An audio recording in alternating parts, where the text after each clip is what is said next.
Bismillahirrahmanirrahim. Assalamualaikum warahmatullahi wabarakatuh. Solihah, kita sudah memasuki pembelajaran pertama, yaitu pembelajaran tematik. Silakan anak-anak dibuka bukunya halaman 164, pembelajaran 5. Di sini ada cerita dongeng yang judulnya Kura-kura yang Cerdik.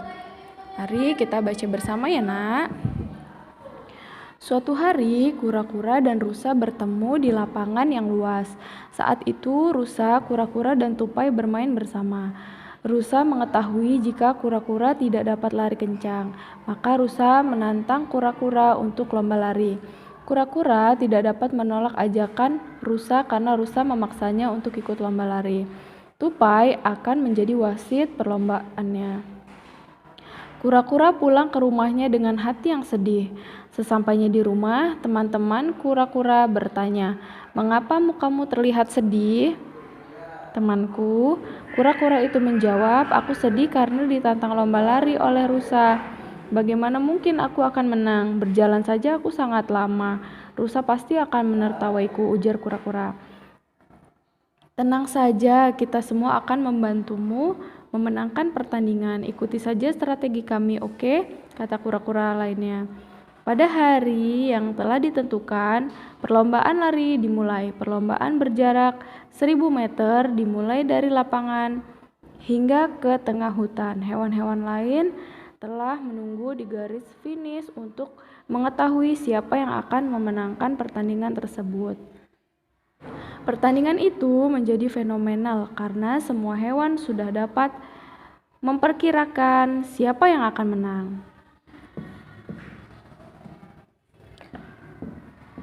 Kura-kura dan rusa berada di garis start. Tupai meniup peluit, lalu rusa berlari sekencang mungkin.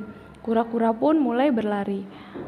Sudah dapat dipastikan kura-kura kalah cepat dari rusa. Saat itu rusa berkata dalam hati dengan sombongnya, "Ah, kura-kura pasti kalah olehku. Aku kan pelari yang sangat cepat." Namun ternyata rusa melihat kura-kura ada di depannya.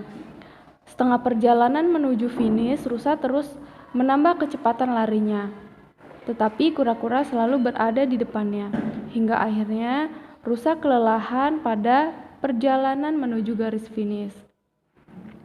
Akhirnya rusa menyerah dalam pertandingan itu. Dari kejauhan, para hewan melihat kura-kura semakin mendekati garis finish.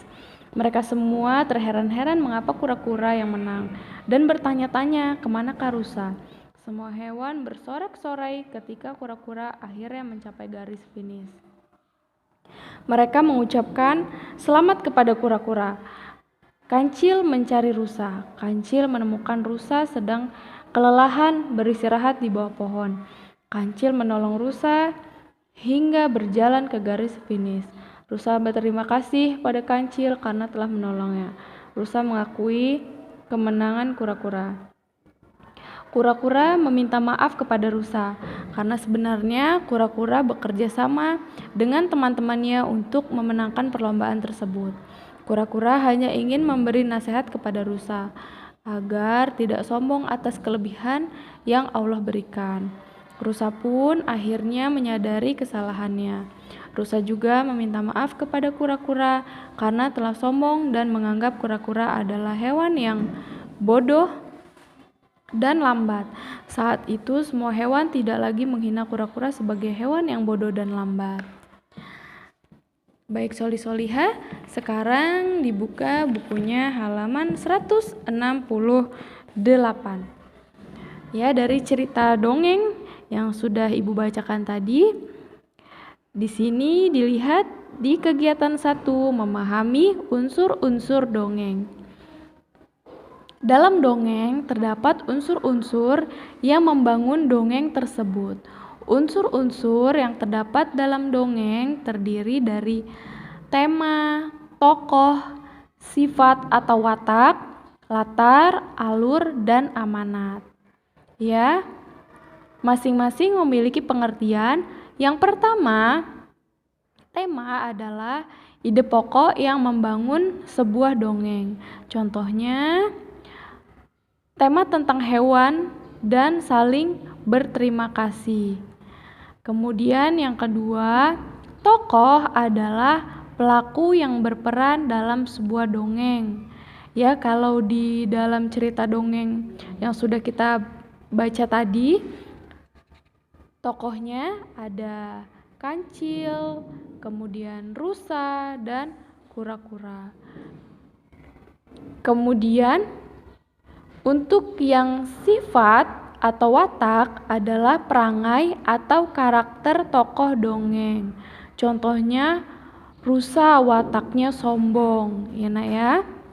Kemudian yang keempat, latar adalah tempat dan waktu terjadinya dongeng. Contohnya tempatnya di cerita yang sudah dibacakan tadi, tempatnya ada di hutan kemudian sore hari. Yang kelima, alur. Alur adalah jalannya cerita. Alur terbagi menjadi 3, yaitu alur maju, alur mundur, dan alur campuran. Contohnya pada dongeng kura-kura yang cerdik, alurnya adalah maju karena jalan ceritanya maju. Yang keenam, amanat. Amanat adalah pesan atau nasihat yang ingin disampaikan oleh pembuat dongeng. Contohnya, tidak boleh sombong, saling menghargai, dan tidak boleh mengejek orang lain. Mudah-mudahan anak-anak ibu yang solih dan solihah paham tentang unsur-unsur dongeng ya. Yang pertama ada tema, tokoh, sifat atau watak, kemudian latar, alur, dan juga amanat. Ya. Kemudian tugas anak-anak ada di halaman 166. Silakan dikerjakan kegiatan 1, menjawab pertanyaan sesuai teks. Jawablah pertanyaan berikut ini. Di sini nomor 1, siapakah tokoh yang terdapat dalam cerita tersebut ya? Dalam cerita dongeng kura-kura yang cerdik. Ya, tadi sudah Ibu sebutkan siapa saja tokohnya, silakan anak-anak mengerjakan. Begitu juga nomor 2 sampai dengan nomor 7. Silakan anak-anak kerjakan sendiri ya. Baik anak-anak, itu saja yang dapat Ibu sampaikan. Lebih dan kurangnya Ibu mohon maaf. Kepada Allah Ibu mohon ampun. Ibu akhiri. Wassalamualaikum warahmatullahi wabarakatuh.